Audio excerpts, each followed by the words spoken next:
Même quand on prend l'avion, faut que tu viennes m'embêter. Tout le temps, tout le temps, tout le temps, tout le temps, tout le temps, m'embêter. T'aimes ça m'embêter. Alors, qu'est-ce qu'il y a cette fois? Tu trouves pas le sommeil? Ça m'aurait étonné.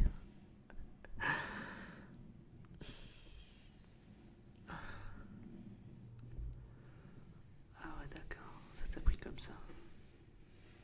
Alors en fait, quand tu trouves pas le sommeil, t'as rien de mieux à faire que de venir me réveiller.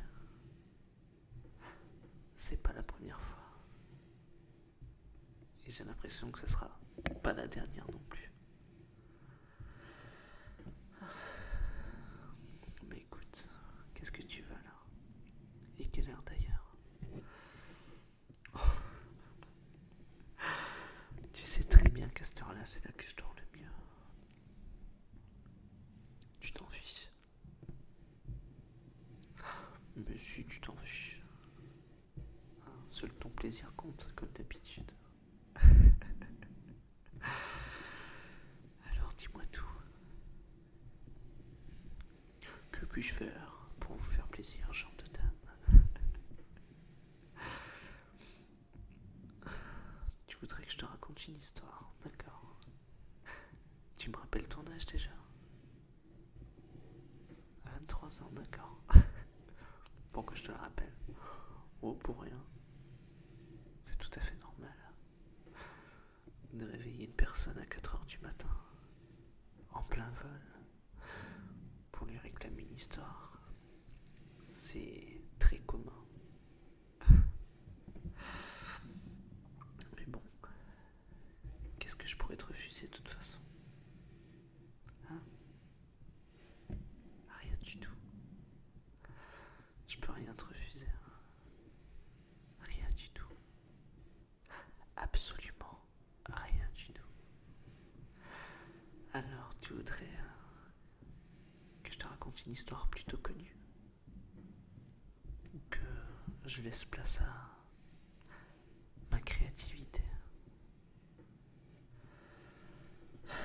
Ma créativité, d'accord. Et tu veux une histoire de quel style? Plutôt romantique, comme d'habitude. Ça m'aurait étonné aussi. Regarde, absolument tout le monde dans l'avion dort paisiblement. Il n'y a qu'une personne qui ne dort pas, comme d'habitude. Et c'est toi. En même temps, vu comment tu dors la journée, oui, tu te dépenses beaucoup, beaucoup, beaucoup. Et après le soir, t'arrives pas à dormir. Et vu que t'arrives pas à dormir et que tu te sens un petit peu seul, faut bien embêter quelqu'un, non? Et cette personne, c'est moi. Non, ça me dérange pas. Je te réveillerai maintenant après-midi, quand tu feras ta sieste, pour te réclamer une histoire. Tout comme toi. Non, c'est pas grave. Donc, je vais te raconter une histoire que j'avais improvisée, comme à mon habitude. J'espère qu'elle te relaxera, à mon cœur. Je vais te faire un bisou avant quand même, parce que je pense que tu vas t'endormir en plein milieu de l'histoire. Comme quand on regarde un film tous les deux. Quand tu marcelles déjà le beau matin pour le film du soir. Mon chéri, faudrait qu'on regarde ce film ce soir. Aucun problème, mon cœur. Et au bout d'une demi-heure de film, une fois qu'on est bien rentré dans l'action, tu t'endors. Alors que j'avais d'autres projets. Mais bon, je suis trop gentil, je pense, avec toi. Mais c'est moi qui le veux bien. C'est ce qui fait aussi ton charme, ta chiantise. Alors, c'est une histoire d'un jeune homme qui était plutôt réservé, tu vois. Et il avait une jeune fille dans cette classe, car ça se passait en collège, on va dire. Ça se passait au collège. Et il y avait une jeune fille qui lui plaisait beaucoup. Elle lui plaisait énormément. Mais il ne savait pas comment l'aborder. Alors, la seule façon pour lui de montrer qu'il était là, qu'il existait à ses yeux, de cette belle jeune fille, c'était de l'embêter. Il l'embêtait tous les jours, mais pas de manière méchante. Il aimait bien, comment dire, ce qu'il aimait par-dessus tout, c'était déjà de la fixer, lui faire des grimaces, parfois l'effleurer, la bousculer. Pas de manière agressive, bien sûr, mais il ne savait pas s'y prendre, car d'une part, il était très jeune, et que d'une part, il voyait que il y avait peut-être un petit peu de concurrence. Alors pour marquer, on va dire, la jeune fille du moins, qui convoitait, et ben, il faisait ce qu'il savait faire de mieux. Embêter, taquiner, bousculer. C'était pas forcément la manière la plus agréable comme approche. Mais petit à petit, cette jeune fille rentra dans son jeu.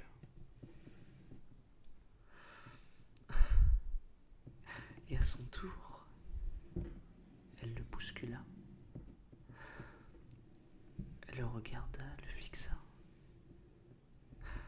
Et ce fut un jeu pour tous les deux. Et ils ont entretenu ce petit jeu pendant quelques mois. Et un beau jour, lors d'un voyage très lointain, en Angleterre,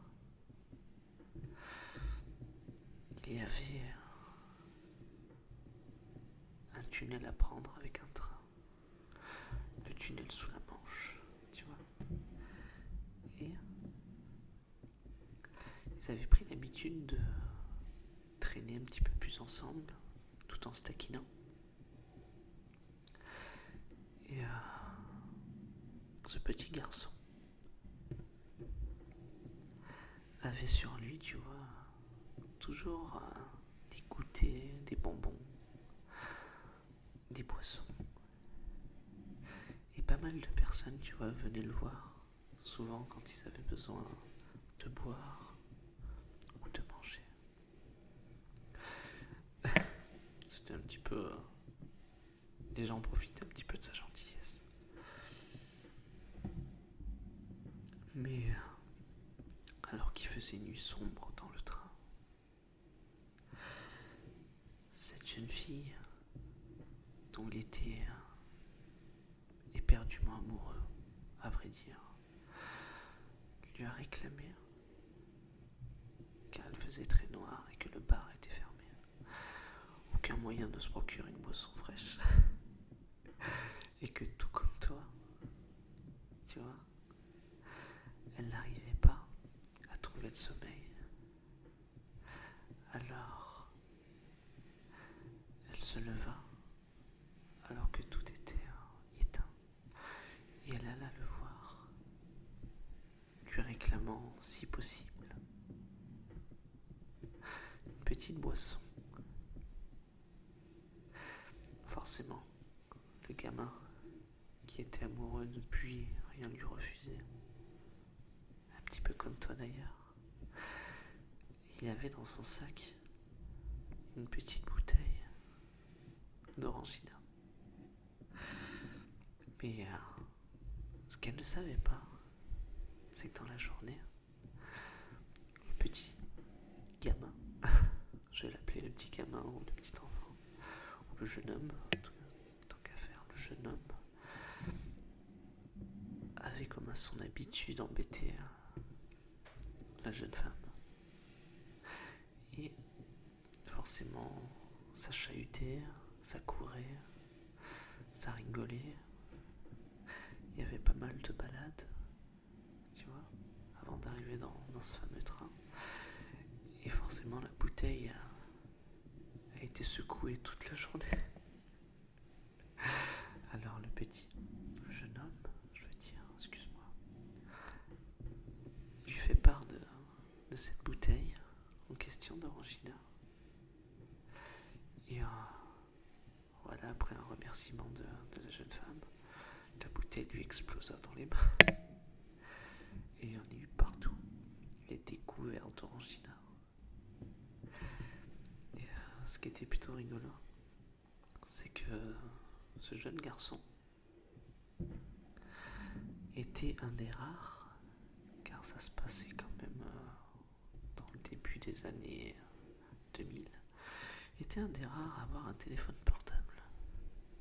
Il lui servait d'ailleurs strictement à rien, car là où il était, il ne pouvait pas appeler ses proches.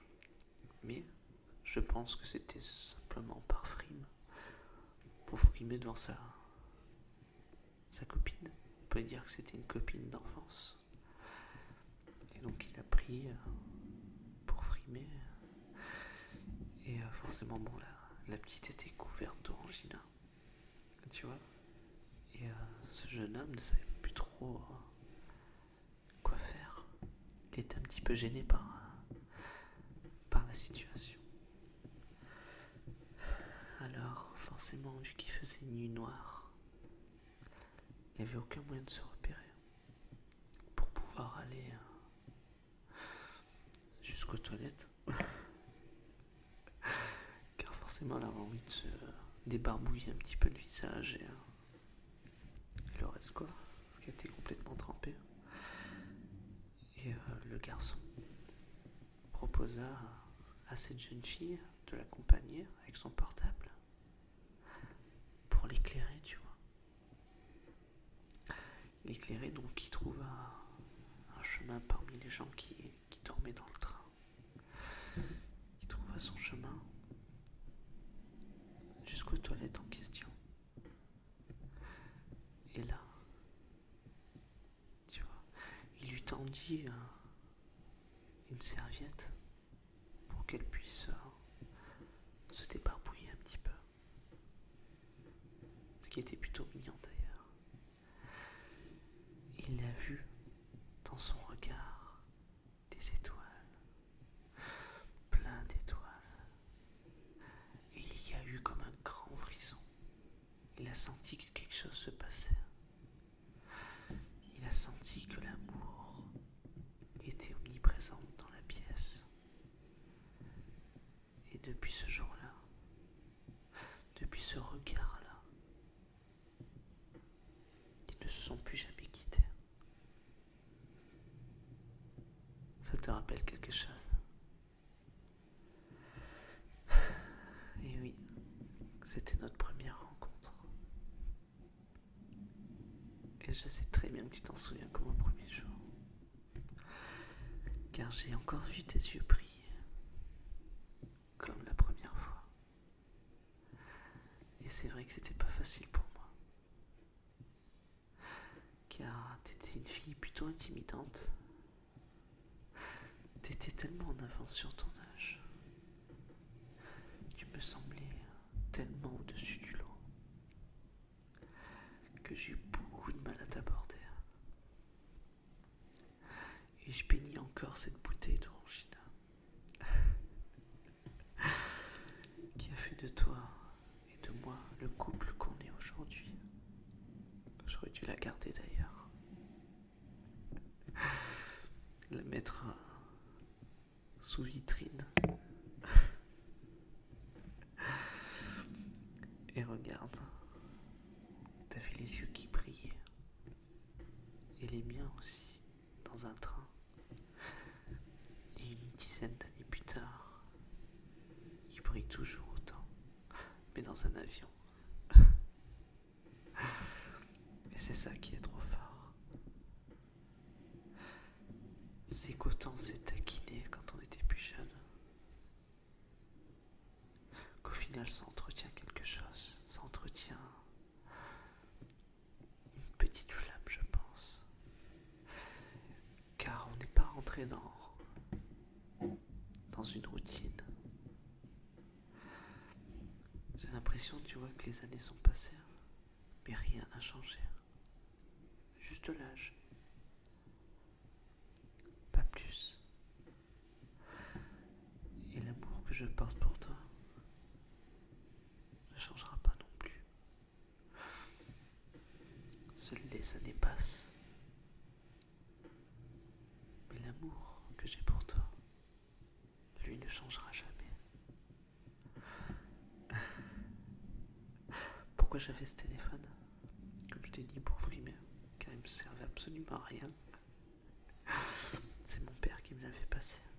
Il n'y avait même pas de carte SIM à l'intérieur. C'était un Panasonic, ça je me rappelle. Et je sais pas si tu t'en souviens. Il pouvait s'allumer en vert et en orange.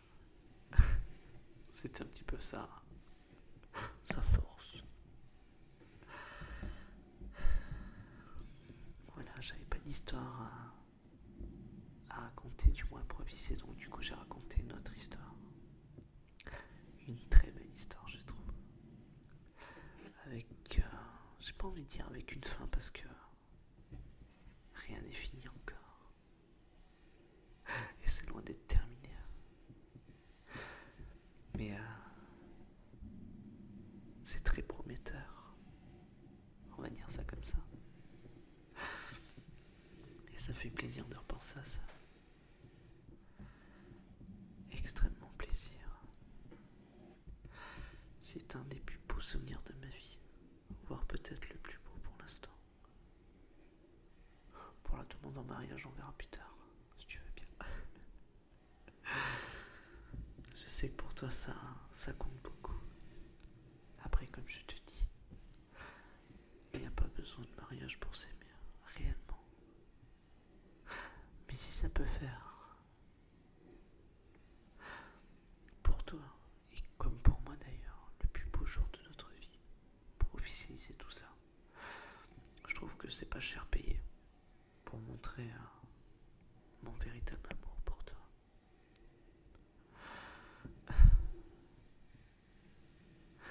Normalement, tu aurais dû t'endormir quand je te racontais cette anecdote. Mais j'ai pas réussi. J'ai failli à ma mission. Mais j'ai vu tes yeux qui pétillaient et me réveiller pour te raconter ça. Et voir tes yeux qui pétillent encore. C'est une magnifique récompense. Et preuve que tu ressens toujours autant d'amour pour moi. Et ça, c'est trop fort.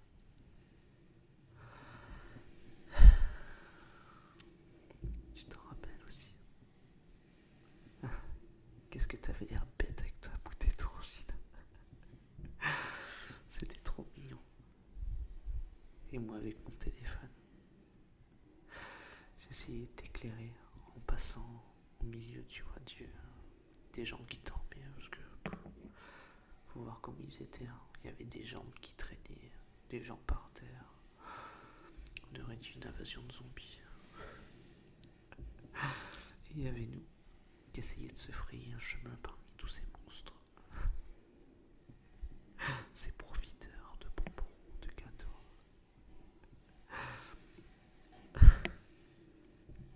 Mais bon, ils étaient plutôt sympathiques.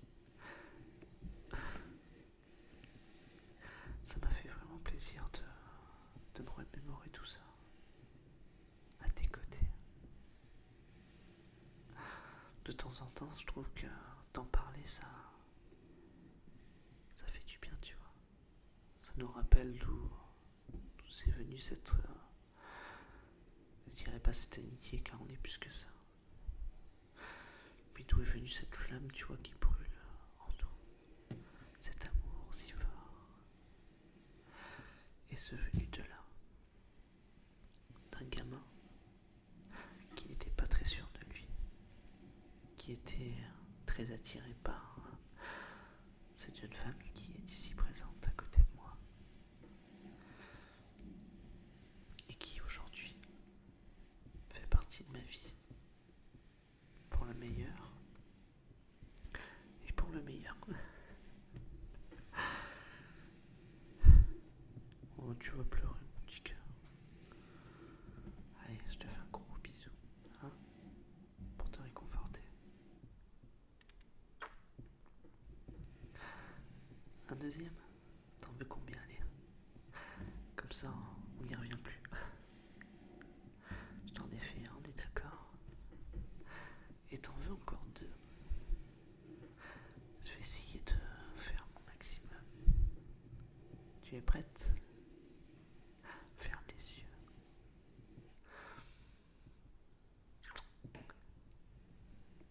Il était beau. Allez, là c'est le grand final maintenant. Ça va être exceptionnel. J'espère. Pour toi. Tout comme pour moi. Attends.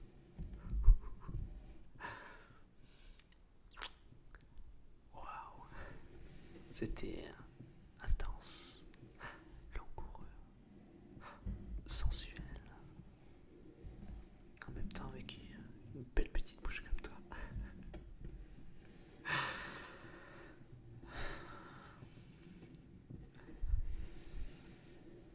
D'ailleurs, c'est dans ce train qu'on s'est fait ce premier baiser. Ah, tu t'en souviens pas? Je m'en rappelle très très bien. Je m'en rappelle. Je m'en rappelle. J'étais, comment dire, un petit peu gêné par la situation. Et pour rigoler, j'étais posé, c'était juste devant toi avec un copain. Enfin, un copain, un collègue. Un copain, ça fait enfant, mais j'étais enfant, donc j'étais avec un copain. Et t'étais derrière moi et je me retournais à chaque fois. Et tu me demandais toujours des bonbons, des gâteaux, enfin, t'étais une vraie gloutonne, quoi. Pourtant, t'es plutôt fine comme fille, faut dire. Je sais pas où tu mettais tout ça, mais... Et pour rigoler, je t'avais dit qu'il ferait vraiment plaisir, ce sera un bisou. Pour rigoler, tu vois, je te dis ça sans... C'était vraiment sans arrière-pensée. C'était vraiment innocent. Et je voyais que pas mal de filles, tu vois, jouaient de la situation du fait que forcément, quand il y a pas mal de garçons, quand elles sont entre elles, enfin du moins ça s'est passé comme ça, les garçons réclamaient des bisous. Et certaines filles, je dis bien, il n'y en avait pas beaucoup, 3-4 leur en faisaient en fait pour faire plaisir. Et toi t'étais pas comme ça. Mais la situation, tu vois, me rendait un peu jaloux. Je te le dis franchement. Et je me disais, attends, si une personne réclame un bisou comme ça, et que la fille lui fait, je trouve ça un peu chelou que toi, qui a des yeux, comment dire, qui avait un regard assez insistant sur moi, et qu'on commençait vraiment à s'apprécier. Et développer de gros sentiments, je pense. Je me disais, pourquoi elle m'en ferait pas? Alors qu'il y en a qui en font pour rien, alors qu'il n'y a aucun amour. Alors pourquoi toi tu m'en ferais pas un vrai? Hein? Par amour pour moi. Et même si c'était tout nouveau pour nous deux, je m'en rappelle, mon collègue lui était en train de jouer, je crois, avec mon téléphone, et je m'étais retourné, ta copine dormir, et tu m'as fait mon bisou. Et je savais pas quoi dire, j'étais figé. J'étais complètement figé, je m'attendais pas à cette réaction. Je pensais que ça te ferait rigoler tout simplement et qu'on passera à autre chose. Mais tu m'as embrassé. Et c'était quelque chose d'extraordinaire. Vraiment. Et ça me marquera à tout jamais. C'était mon premier baiser. J'étais jeune, j'étais timide. Et j'étais sur mon nuage. Tu vois. J'étais sur un nuage. Et c'est pour te dire après que pendant ce voyage-là, plus rien ne comptait. J'ai oublié de prendre des photos et tout. J'étais parti avec 2 appareils photo jetables. Tu vois. Et je crois que j'en ai rempli qu'un seul. Car j'étais pas moi-même. J'étais à tes côtés, comme dans un rêve. Et c'est bizarre encore car là quand je te parle, tu vois, je revis un petit peu encore tout ça, par ces souvenirs. Et je suis encore sur mon nuage. Et tu es toujours à mes côtés. La seule différence, je crois, c'est que les appareils photo jetables n'existent plus. Non, je plaisante, je sais pas. Je me suis pas renseigné sur la question. Mais ce que t'as fait là, ça m'a marqué car je sais qu'au vis-à-vis des garçons, t'étais il y avait comme un mur, tu vois. T'étais très copine, mais les garçons ça t'attirait pas plus que ça. Et du coup, je me suis senti privilégié. Je me suis senti pousser des ailes. Et à notre grand retour, tu vois, de ce voyage qui fut, pour ma part, comment te dire, particulier. Car le voyage en lui-même ne m'a pas forcément plu. Mais ta présence, pour moi, c'est un véritable voyage. Et c'est ça les souvenirs que j'en ai gardés. Alors, on a peut-être visité des musées, des monuments. On a mangé à des endroits qu'on n'aurait pas pu manger ailleurs. Enfin, voilà, il faut bien que je parle de nourriture de toute façon. Mais c'est ce moment-là, tu vois, c'est ce moment dans le train que je retiens. C'est notre rencontre. C'est le moment fort. C'est le moment aussi le plus gênant. C'est tout réuni en un seul instant. C'était pour moi ce voyage c'était là. C'était ce moment-là dans le train. C'est là que j'ai véritablement voyagé à tes côtés. Je suis mignon, je m'exprime bien. C'est plus de facilité maintenant qu'à l'époque. Ouais. Et voilà, donc j'espère que ça t'aura relaxé. Car je commence à m'endormir moi aussi. Et j'espère que ces souvenirs t'ont fait plaisir. Car c'est vrai qu'on n'en parle pas assez souvent. Mais pour moi c'est quelque chose d'exceptionnel. Ouais, mon petit cœur. Maintenant, je vais continuer à te masser un petit peu. Et tu vas t'endormir. Tu vas t'endormir paisiblement. Tu vas t'endormir au son